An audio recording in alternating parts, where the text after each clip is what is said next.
For many years, I've been obsessed with one big question. What's the best workflow for gaining maximum creative freedom in solo world building and imaginative realism?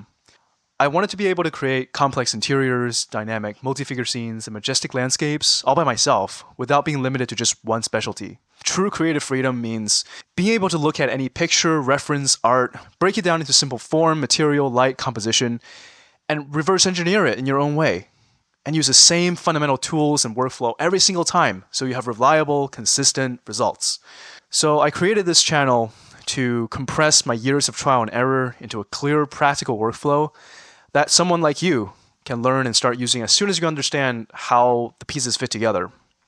I'll explain everything in detail, not just how to do things or what I do. I'm going to explain why I choose certain tools and techniques over other tools and techniques in different scenario situations, and my thought process behind decisions, troubleshooting when things go wrong.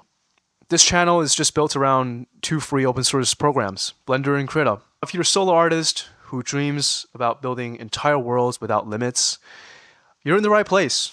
This is just the beginning of a much bigger journey for all of us. Welcome aboard, and let's start building.